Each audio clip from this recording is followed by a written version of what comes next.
Welcome everybody, I'm here doing a word problem. This is for a linear equation. So thank you to Maria for asking me to do this.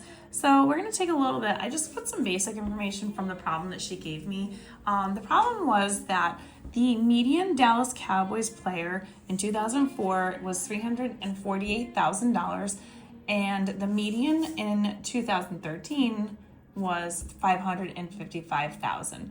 So we're asked to figure out what the linear equation is for this particular problem, and then predict what the average salary would be in 2019. So there's a little bit of work that we're going to focus on here. So we do need to work on which one's the x, which one is the y.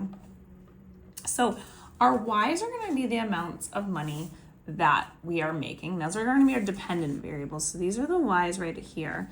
And then our x's are the years. So again, independent variable versus the dependent variable. This changing is going to cause this to change. So these are why these are the x's and these are the y's. We do need to do the slope formula here.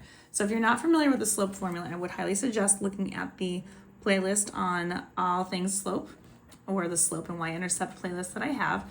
But we are going to take one of these and pick one to be the first set of numbers and then the other one being the second set of numbers. Now, it doesn't matter which one you do. If you decide these are going to be the first ones you work with, we can work with those, but you want to be consistent. So let's start with these ones. So our y's, the formula is y2 minus y1 over x2 minus x1. So we're going to call this the x and the y 2's, and the top ones are going to be the 1's. Now again, it does not make a difference which one you do. It's just that if you're going to label these the 2's and these the 1's, they've got to be consistent. So if I start off with the 555 as my first set of y's, we'll start there and we're going to subtract the 348,000.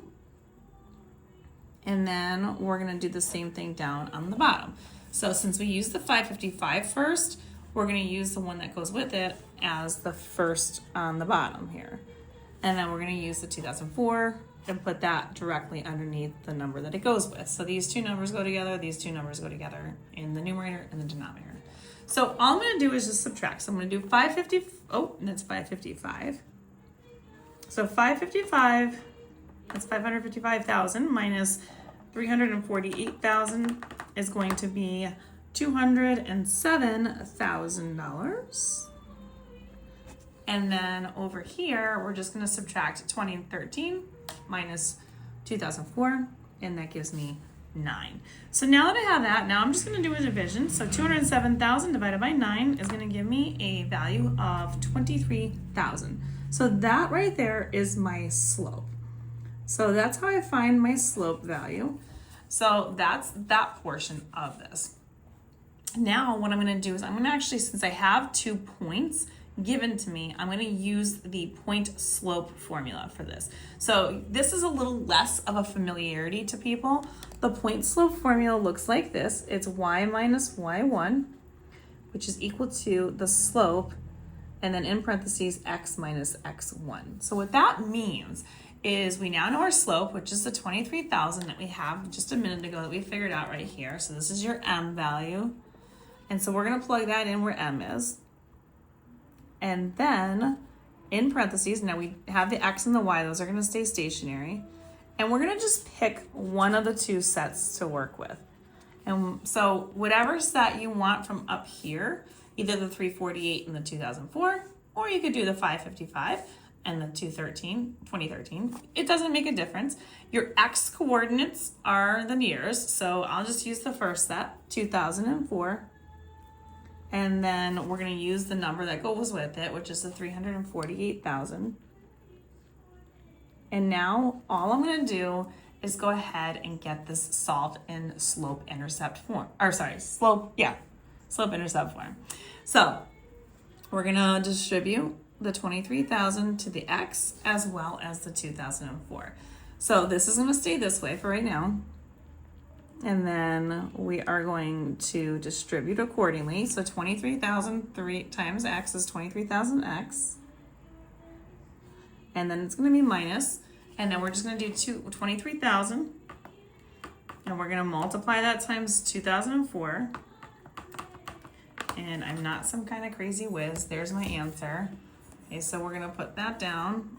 So 4, 6, 092, 000. Again, if you want to put commas, feel free. 46,092,000 is the answer there. Now we want to get y by itself, so we're going to add 348,000 to both sides. And when we do that, the y is now alone. And then we have, oh, it did not have the x there, silly me. This is your slope with the x after it. Unlike me being smart and putting it right. And then we're gonna take that. Now that is a negative number, by the way. So that was a negative 46 million. We're gonna add the 348,000 to it. And that's gonna be my y-intercept, which is still a pretty large number. Now, that's this part. Now that's how we get the equation on this. And then in the next video, because this is already long enough, I am gonna show you how to figure out how to get the prediction for what 2019 is. And if you want more questions like these, you can find them on my YouTube, Instagram, and TikTok at U1Algebra.